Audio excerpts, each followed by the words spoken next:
Welcome back, grade 10s. The last section under the topic of waves, sound, and light is electromagnetic radiation. Electromagnetic radiation is more commonly known as light waves. So we've learned about transverse waves, we learned about longitudinal waves, and now we're going to look at light waves. Light waves are a type of transverse wave. But we don't call it a light wave, we call it electromagnetic radiation because light sometimes behaves like a wave and other times it behaves like a particle, which we will learn about in this section. So let's take a look at our objectives. We will describe the source of electromagnetic waves and how electromagnetic waves propagate or move through space.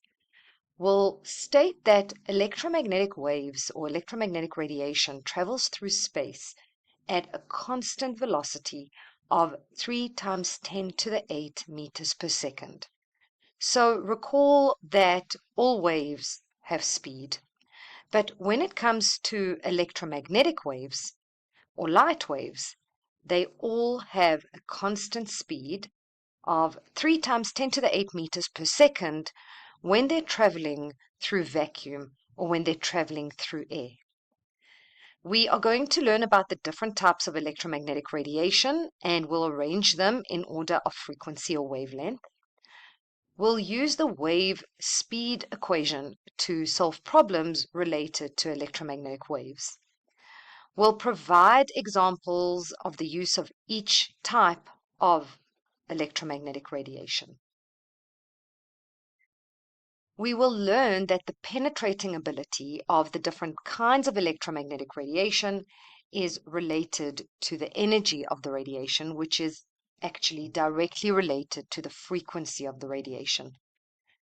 We'll explain that some aspects of the behavior of electromagnetic radiation can be best explained using the wave model, but other aspects are best explained using the particle model. That means that electromagnetic radiation has wave-particle duality, meaning that electromagnetic radiation sometimes behaves like a wave and sometimes behaves like a particle.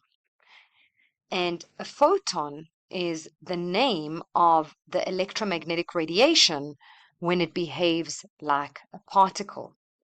We'll relate the energy of a photon to the frequency and the wavelength of that light type, and we will learn how to calculate the energy of a photon.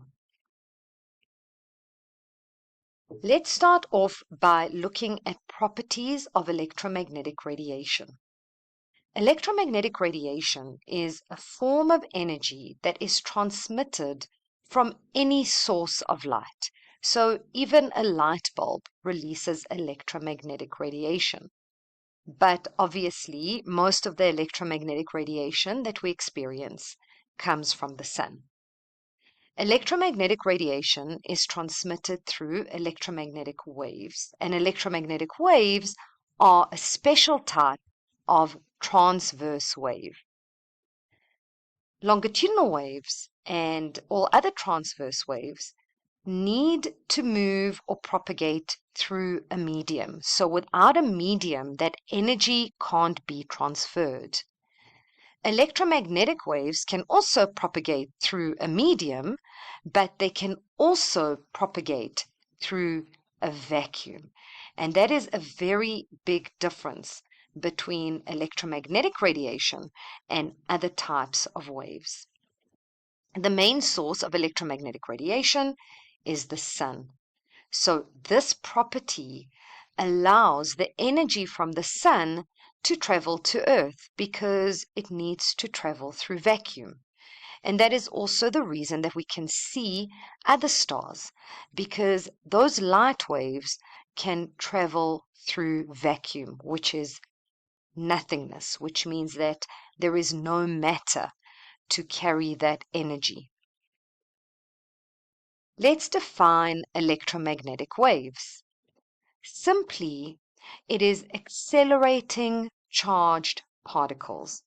and I'm going to describe in more detail what that means. When charged particles are in motion, they create an electric field. So, for example, when electrons are moving through a conducting wire, that's what electricity is, and that creates an electric field. Now, we also know that around a conducting wire, when electricity is moving through, a magnetic field forms around it. This is part of our grade 11 syllabus, and we'll use the right-hand rule to identify the direction of the electric field relative to the direction of the magnetic field. And they're always at a 90-degree angle to each other or perpendicular to each other. Now, when we move a magnet next to a conducting wire, that creates an electric field or electricity in the conducting wire. The electric and magnetic fields, therefore, support each other because an electric field makes a magnetic field, and a moving magnetic field makes an electric field. And this is exactly what happens at the sun. There is so much energy created at the sun due to the chemical reactions, and the sun spews out from the chemical reactions charged particles. And those charged particles that are in motion create an electric field. So here we can see that an electric field is represented by the red lines. And a moving electric field creates a magnetic field, and it is represented here by the blue. And that moving magnetic field creates an electric field. So they keep on supporting each other the whole way from the sun to Earth. And they travel at right angles to one another. So electromagnetic waves from the sun travel through space in straight lines at the speed of light, which is 3 times 10 to the 8 meters per second. So here we can see the different light waves traveling from the sun to Earth, and this is energy moving through vacuum. And this energy is generated by the charged particles that are a result of the chemical reactions that take place at the sun. Now, the different forms of electromagnetic radiation, here we've got short wavelength, high frequency. Here we've got long wavelength, low frequency waves. We'll learn about the different types of electromagnetic radiation that are generated. Now, when the light leaves the sun and reaches planet Earth, it is traveling at this speed over here, which is very, very fast. But the distance between the sun and Earth is 150 million kilometers, which is the same as 15 times 10 to the 10 meters. So if I apply the simple formula, the original is speed is distance over time. So I've rearranged it into time equals distance divided by speed. I take the distance over here between the sun and Earth, and I divide it by the speed of light. And it therefore takes 500 seconds for this light energy to reach Earth after it leaves the sun.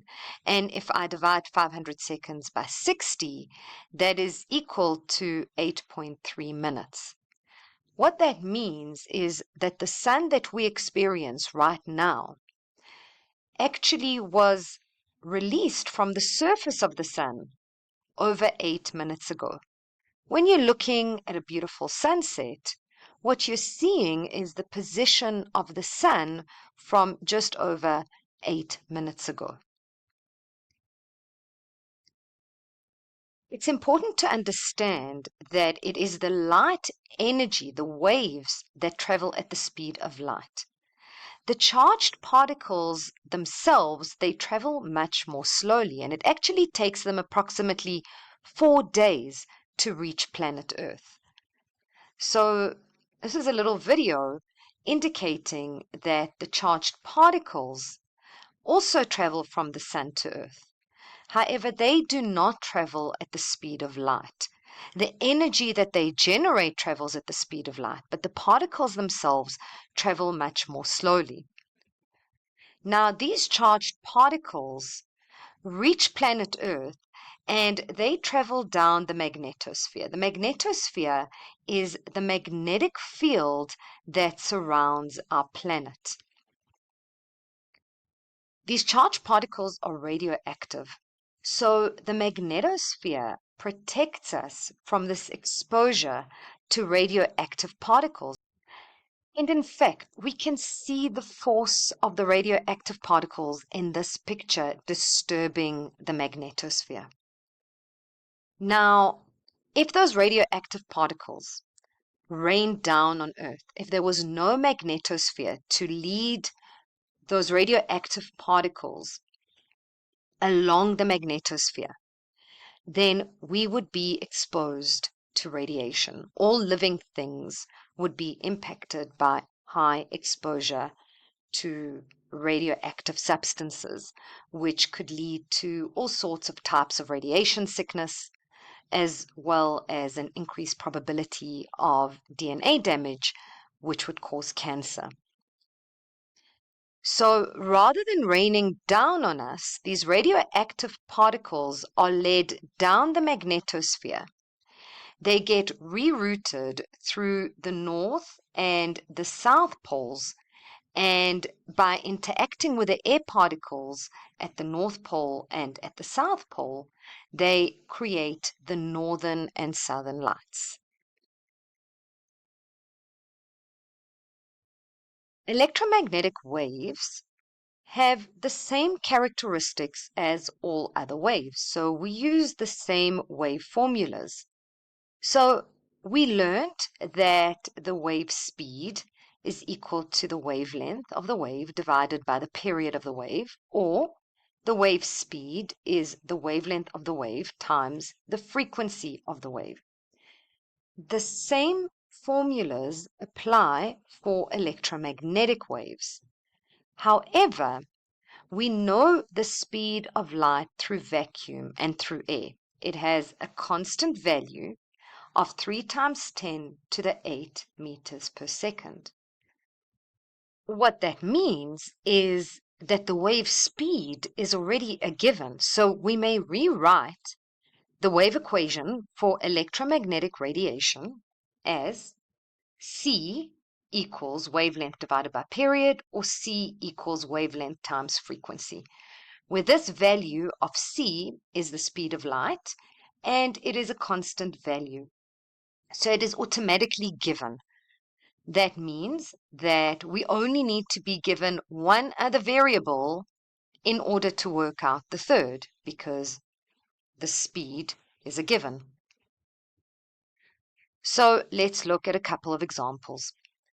Calculate the frequency of an electromagnetic wave that has a wavelength of 4.2 times 10 to the minus 7 meters. We want to calculate the frequency. We have the speed and the wavelength. So we use this formula, which I've rearranged. The original formula is C equals frequency times lambda. So frequency is the speed of light divided by the wavelength. 3 times 10 to the 8 divided by 4.2 times 10 to the minus 7. And that gives us an answer of 7.14 times 10 to the 14 hertz. Calculate the wavelength of an electromagnetic wave with a frequency of 10 to the 12 hertz. So here we were given the frequency, we know the speed of light, and we need to work out the wavelength. So the wavelength is the speed of light divided by frequency. Again, I rearranged the formula of C is equal to lambda times the frequency. So that's 3 times 10 to the 8 divided by 10 to the 12, and that gives us an answer of 3 times 10 to the minus 4 meters. Now, the electromagnetic spectrum is the range of wavelengths over which electromagnetic waves are spread. So if you recall the earlier picture depicting electromagnetic waves traveling from the sun to Earth, there were different types. They looked different. Some of them had shorter wavelengths and some of them had longer wavelengths. Now, all electromagnetic waves have color associated with them. However, we can only see electromagnetic radiation within this spectrum over here. That's the visible light spectrum. All these different types of electromagnetic radiation are released from the sun, and they have different wavelengths and therefore different frequencies and different energies. Now remember that wavelength and frequency are inversely proportional. So a long wavelength means a low frequency, and a shorter wavelength means a higher frequency. Now we're going to learn in this section, when we learn about the photon, that frequency and energy are directly proportional. So when we have a low frequency, we have low energy. And when we have a high frequency, we have high energy. The electromagnetic spectrum ranges from low energy waves, radio waves, they have very long wavelengths, to high energy waves, being gamma rays, that have very short wavelengths. Again, all of these have color associated with them, but we're blind to these colors. Our eyes and brains are only able to process colors within the visible light range. The table below shows the range of wavelengths and frequencies of different electromagnetic waves. So we are starting here at gamma, which is the highest energy, to radio, which is the lowest energy waves. Now we can see that radio waves have very long wavelengths relative to gamma rays, and we can see that radio waves have got very low frequencies relative to gamma rays. You do not need to know this table off by heart, but I have seen many multiple choice questions that want you to be able to identify that visible light ranges from 400 to 700 nanometers. The other thing that you need to know is the order. So you need to know that the order goes from lowest energy to highest energy, from radio waves to microwaves to infrared, visible light, ultraviolet light, X-rays, and gamma rays. In the next lesson, we will look at each type of electromagnetic radiation and describe the uses of each type of electromagnetic radiation and any special effects of each type of electromagnetic radiation.